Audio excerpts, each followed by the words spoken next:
ஆனால் இதையெல்லாம் பற்றி சற்றும் சிந்திக்காமல் ஒரு திராணியற்ற பொம்மை முதல்வரோ எதுக்கும் உதவாத உதவக்காரையாக இருக்கின்ற உதயநிதி அவர்களோ இந்த சட்டமன்றத்தினுடைய உறுப்பினர் ஜெயகர்பாபு அவர்களும் எதை பற்றியும் சிந்தனை செய்யாமல் கொள்ளையடித்த பணம் இருக்கின்றது, பணத்தை வைத்து வாக்குகளை வாங்கிவிடலாம் என்று கற்பனை உலகத்தில் வாழ்ந்து கொண்டிருக்கின்றார்கள். தன்மான தமிழன் என்றும் விலை போக மாட்டான். உங்களை நிச்சயம் வீட்டுக்கு தான் அனுப்புவான். இதுல அந்த உதயநிதி பேசுற பேச்சை கேட்டா நமக்கு எல்லாம் ரத்தம் கொதிக்குது. நம்முடைய தலைவரை பார்த்து ஏளனமா பேசுறாரு. நான் கேட்கிறேன், ஸ்டாலின் அவர்களையும் பார்த்து உதயநிதி அவர்களையும் பார்த்து கேட்கின்றேன், அருமை அண்ணன் எடப்பாடியார் என்பவர் ஒரு சாதாரண சாமானியர், தலைவராக உருவெடுத்தவர். ஸ்டாலினும் உதயநிதியும் அப்படியா? கருணாநிதியால் திணிக்கப்பட்டவர்கள், கருணாநிதியால் அடையாளம் காட்டப்பட்டவர்கள். உருவாகிய தலைவர், ஆளுமை மிக்க தலைவர் அண்ணன் எடப்பாடியார். உதயநிதி அவர்களே ஒன்று சொல்லிக் கொள்வேன், நீ கிண்டலா பேசுற, முதல்ல உங்க அப்பாவுடைய டாக்டரை போய் பாருங்க. ரொம்ப மனக்குழப்பத்தில் இருக்கிறீங்க. முதல்ல போய் டாக்டரை பார்த்து நீங்க உங்களுக்கு ட்ரீட்மெண்ட் எடுங்க. ஏன்னு சொன்னா நீங்க ரொம்ப நாள் வாழணும் நாங்க நினைக்கிறோம். ஏன்னு சொன்னா அப்பதான் நாங்க சுலபமா ஜெயிக்க முடியும். எங்களுக்கு ஸ்டாலினும் இருக்கணும், உதயநிதியும் இருக்கணும். இருந்தாதான் நாங்க சுலபமா ஜெயிக்க முடியும். ஏன்னு சொன்னா உதயநிதிக்கு என்ன பேசுறன்றதே தெரியாம பேசுறா போல, என்ன நிலையில இருக்கிறார்ன்றதை அவரை டெஸ்ட் பண்ணதான் நமக்கு தெரியும். ஸ்டாலின் அவர்களுக்கு தன்னுடைய சொந்த கட்சிக்காரர்கிட்டயே என்ன சின்னோடு கேட்கிற சூழல் இருந்து கொண்டிருக்கின்றது. நாவடக்கம் தேவை. கூட இருக்கின்றவர்களை பலி கொடுக்கின்றவர்கள் கருணாநிதி குடும்பம். அண்ணா நகர் ரமேஷ், சாதிக் பாஷா கதையை நாங்கள் பேச ஆரம்பித்தால் உங்களால் தெருவில் நடமாட முடியாது. ஸ்டாலின் அவர்களே, உதயநிதி அவர்களே, எழுதி வைத்துக் கொள்ளுங்கள். உங்களோட சேர்த்து இந்த சேகர்பாபுவையும் சேர்த்து 3 பேரும் சிறைக்கு தான் செல்ல போகின்றீர்கள். இது நடக்க போவது நிச்சயம். உதயநிதிக்கு இன்னொன்று சொல்ற, தம்பிய துபாய்க்கு அனுப்பிச்சு பேக் பண்ணதான் நினைக்காத. ஆட்சி மாற்றம் வர்றப்போ அந்த தம்பிகள் எல்லாம் துபாயில இருந்தாலும் சரி, எந்த இடத்துல இருந்தாலும் சரி தூக்கிடுவோம்.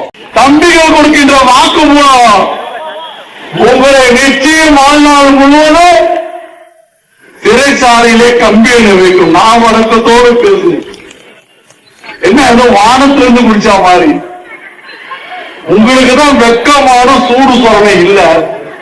உங்க அப்பா சொன்னாரு பத்திரிகை பேட்டியில, கேட்கிறாங்க, உங்கள் மகனை நீங்க கூட்டு வரீங்க அரசுனா நான் நிச்சயம் செய்ய மாட்டேன். மானஸ்தர் பேட்டியில் இருக்கிறார், நான் நிச்சயம் செய்ய மாட்டேன். என்னை தவிர என் குடும்பத்தில் இருந்து என் மகனாக இருந்தாலும் சரி, என் மருமகனாக இருந்தாலும் சரி, யாரும் அரசியலில் வரமாட்டார்கள் என்று சொல்லி இங்கு கூச்சமே இல்லாமல் மக்களிடத்தில் கொண்டு போய் அந்த உதவத்திற்கு உருவாக்கலைக்கு துணை முதல்வர் என்று நீ அடையாளம் காட்டுகிறேன் சொன்னால் ஒன்றை விட சூடு சோதனையற்ற ஒரு தலைவன் தமிழகத்திலே வாழ்ந்ததில்லை. அதே உதயநிதி பத்திரிகையாளர் கேட்கிறாங்க, எனவே நீங்க அரசியல் வந்து பொறுப்பு போயிருக்காரு.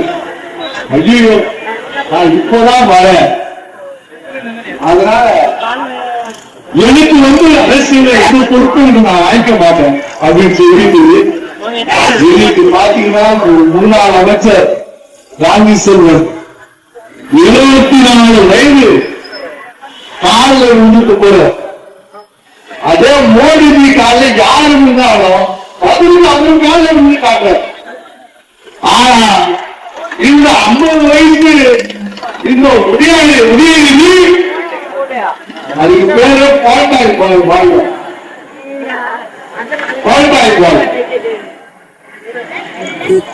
அது இன்னொரு பால்டாய் சொன்னா பாவம். தற்கொலை படிக்கு எவ்வளவு வந்துருக்குதா? பால்டாயில போய் செலக்ட் பண்ண தெரியல. அதனால உங்களுக்கு தான் மன அழுத்தமும் மன வியாதியும் அதிகமாக இருக்கின்றது. தயவு செய்து நல்ல மருத்துவரை பாருங்கள். ஏற்கனவே பாருங்க, கட்சிக்குள்ளே பழக்கம். ராஜா சொல்றாரு, நான் சொல்லல, உங்ககிட்ட மந்திரியாட்ட ராஜா சொல்றாரு, ஸ்டாலினுக்கு மூளை இருக்கிறார். ஒரு ஆடியோ இன்னைக்கு வருது, ஸ்டாலினுக்கு மூளை இருக்கா? அவர் என்ன ஒரு தலைவரான அண்ணன் எடப்பாடி கேட்கவில்லை, அண்ணன் எடப்பாடி சொல்லவில்லை. உங்களுடைய நிர்வாகியாக இருக்கின்ற ராஜா சொல்கின்றார், ஸ்டாலினுக்கு மூளை இல்லை என்று ராஜா சொல்கிறார் என்று சொன்னார். எங்கே வாழ்ந்து கொண்டிருக்கிறீர்கள் என்பதை உணர்ந்து கொள்ளுங்கள். எங்களுடைய தலைவர் ஆளுமை மிக்க தலைவர், ஒரு சாமானிய ஒரு விவசாயி, ஒரு இணை செயலாளராக இருந்து உழைப்பின் மூலமாக படிப்படியாக வந்தார். முதல் தேர்தலிலே அம்மாவுடைய நிறுவன சுருக்க சென்றார்கள். சேலத்தில் நீங்கள் வெற்றி பெற்றவர் அந்த எடப்பாடியாக அவர்கள். நான் கேட்கிறேன், ஸ்டாலின் அவர்களே, 1984 1000 விலைக்கு உதயசூரிய சிறப்பில் நின்ற உங்களை படுத்துக் கொண்டு அமெரிக்காவில் உரிமையை சொல்லிடாமல் படித்துக் கொண்டே இருந்தார். தோற்கடித்து காட்டினார். கிருஷ்ணசாமியிடம் ஸ்டாலின் முதல் தேர்தலிலே தோல்வியைதான் கண்டார். இதுதான் வரலாறு. எல்லா வரலாறும் மறைச்சிட்டு ஏதோ ஆகாயத்தை விட்டு குற்றவாளி நீங்க பேசுறது தயவு செய்து நிறுத்திக்குங்க. நாங்க பதிலடி கொடுக்க ஆரம்பிச்சா உங்களால தாங்க முடியாது. நான் வணக்கத்தோடு வாழ்ந்தார், நான் வணக்கத்தோடு பேசும் என்று சொல்லி இந்த பகுதி மக்கள் எல்லாம் உங்களுடைய பொன்னான வாக்குகளை இரட்டை லட்சத்திலே வாக்களித்து என்னை சட்டசபைக்கு தேர்தலுக்கு அனுப்புங்கள். சேகர்பாபுக்கு பிரச்சனை, அவருக்கு புலர் சிறை காண்பு, அதனால அவங்க அங்க தன்னால போயிடுவார்.